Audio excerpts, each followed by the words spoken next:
The city of Lagos never sleeps. Horns blare, markets buzz, the Lagos shimmers beneath skyscrapers. But listen carefully, my friends. Even in the brightest city, shadows hide. This is the tale of Chief Obinna Eze, billionaire, philanthropist, adored by all, and of Adaora, his beautiful wife, trapped in a marriage that sparkled in public, but bled in private. On Instagram, perfection, vacations in Santorini, laughter at polo games in Abuja, ribbon cuttings at hospitals, at charity galas, Chief Obinna would boast proudly, "My wife, Adaora, is the jewel of my crown." Crowds cheered, cameras flashed, Adaora's smile, flawless. But once the car doors closed and the mansion gates locked behind them, her smile faded. What the world called love, she knew as fear. One evening, after a United Nations fundraiser, Adaora gave a short speech on girls' education. The audience loved her. The reporter praised her brilliance. But in the car home, Obinna's face hardened. "You spoke too much." "I was only slap." Adaora pressed her cheek. Silent. The next morning, she posted a perfect photo. So blessed, so proud, power couple. And the comments rolled in. Couple goals. Queen Adaora. Ah, if only they knew. Chiamaka, 10 years old, bright eyes, curious mind. One night, she crept into her mother's room. "Mommy, why do you cry at night?" Adaora forced a smile. "Just tired, my love. But children, they see what adults hide." That night, Adaora dreamed. She stood in a grand ballroom. Mirrors lined the walls.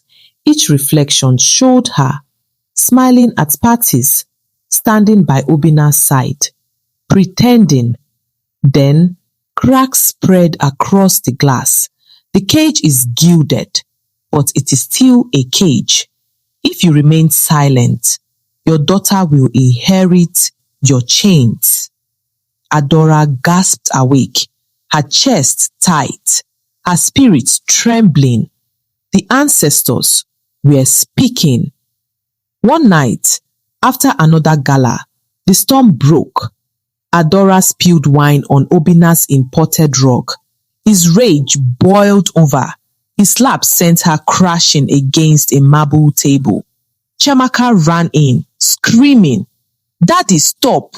You are hurting her." For a moment, Chief Obinna froze, but then, coldly, cruelly, "Go to your room." The world still saw perfection, but whispers began. A makeup artist noticed faint scars on Adaora's arm. A staff member overheard muffled sobs through a door. The question spread.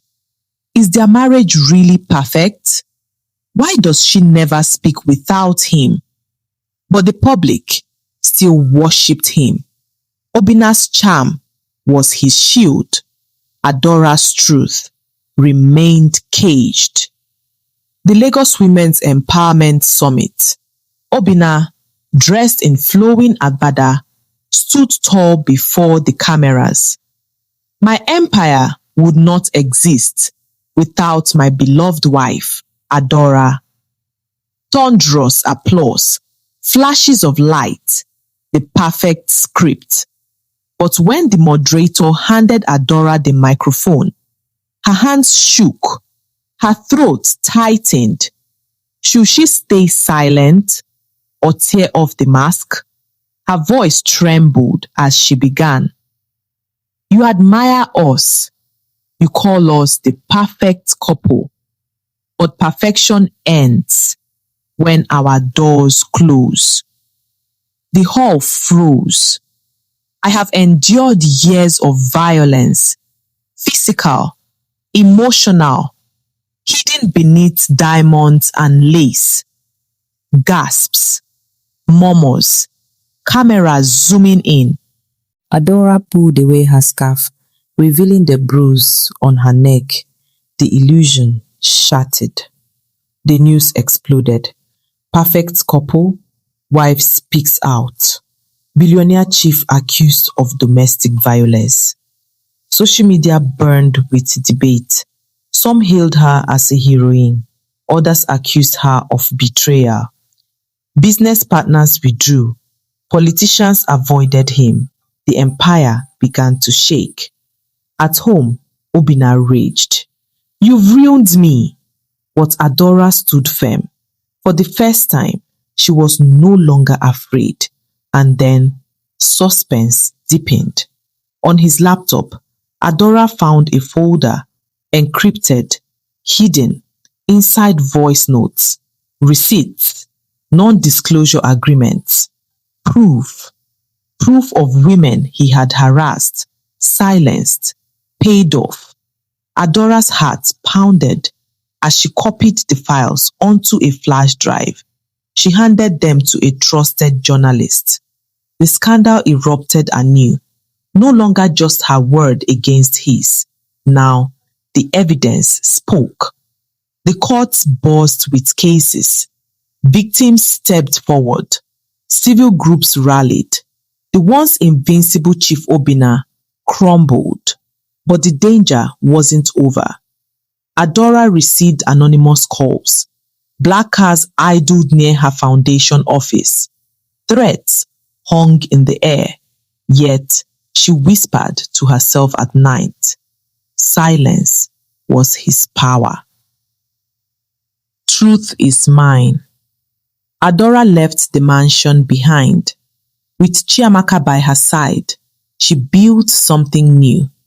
A foundation for survivors of domestic violence. Donations poured in. Women found their voices. At an international conference, she stood tall and declared, "Luxury cannot cover bruises. Love does not hurt. Silence is not strength. If your home is a cage, remember, you hold the key." Thunderous applause, tears in the crowd. Adora's foundation began to grow quickly. Women who had once been silent found courage through her. Some whispered their stories in private, trembling as she held their hands. Others stood boldly before cameras, inspired by her strength. But the more her voice rose, the more shadows followed her. Anonymous emails warned her to stop. Dark cars sometimes trailed her late at night, and once, in the middle of the night, a stone shattered her office window with a note tied to it. "You should have stayed silent." Adora's team panicked. Some staff wanted to quit. Even her closest friends begged her to step back. But Adaora stood firm. "Fear is how they kept me silent. I will not bow to it again." One afternoon, she received a message from a woman she had never met. The woman claimed to have worked for Chief Obina years ago. She insisted she had evidence even more damning than what Adaora had already revealed.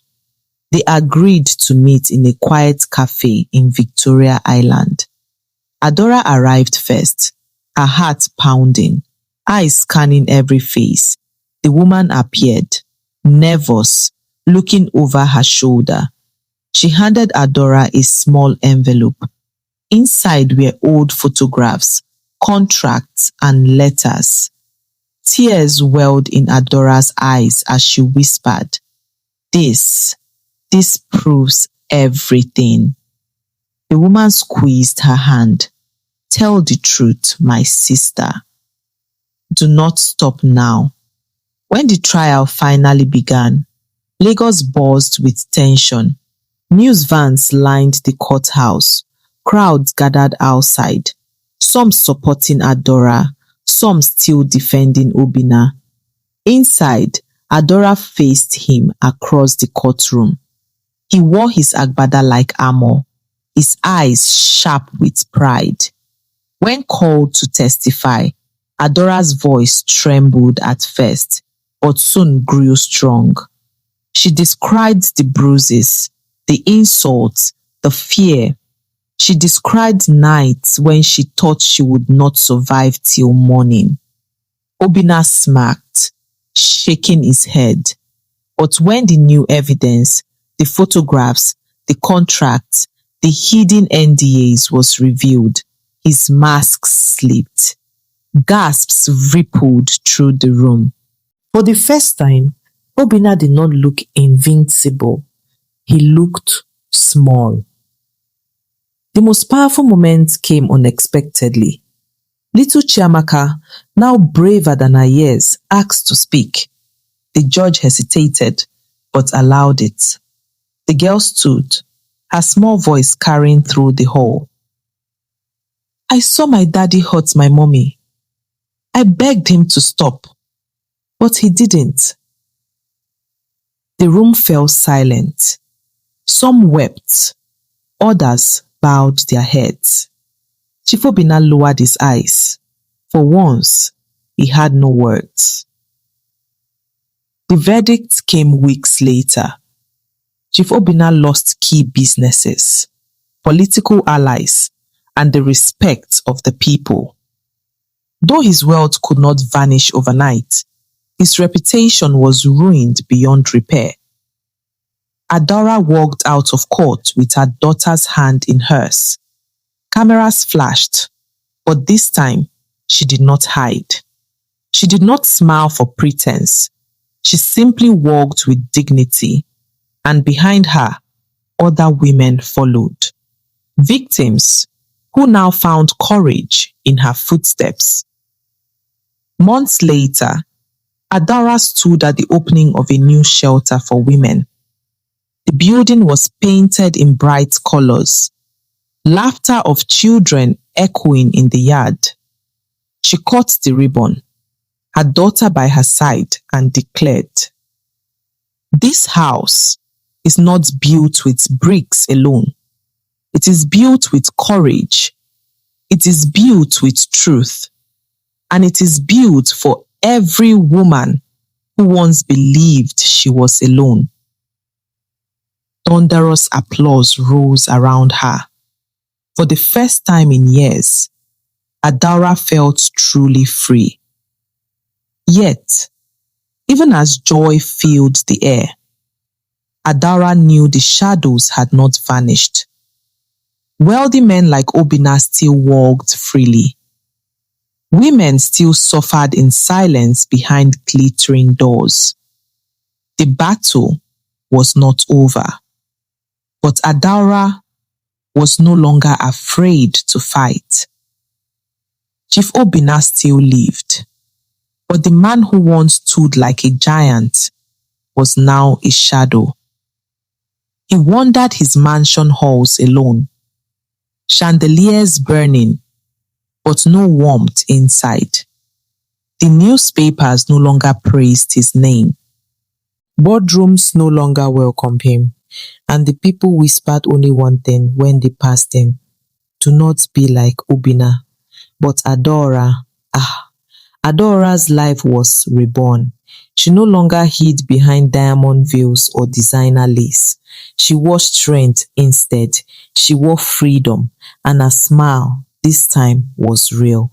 She traveled across Nigeria, across Africa, even beyond, telling her story, lifting others, reminding women that silence was never strength and that dignity was worth more than gold.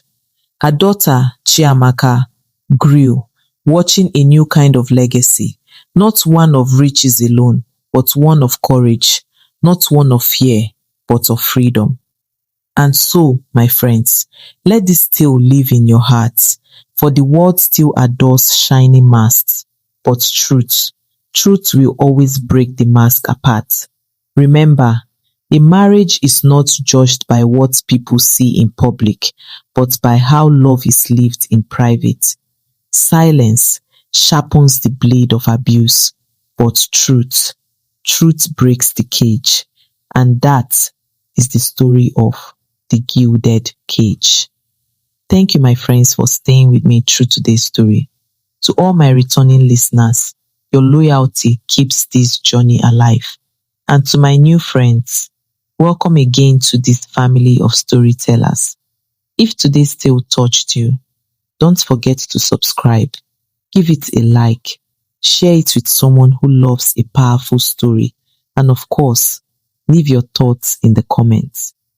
I always look forward to reading them. Until next time, keep your hearts open, keep your voices strong, and remember, every story carries a lesson. Goodbye for now, and see you in the next tale.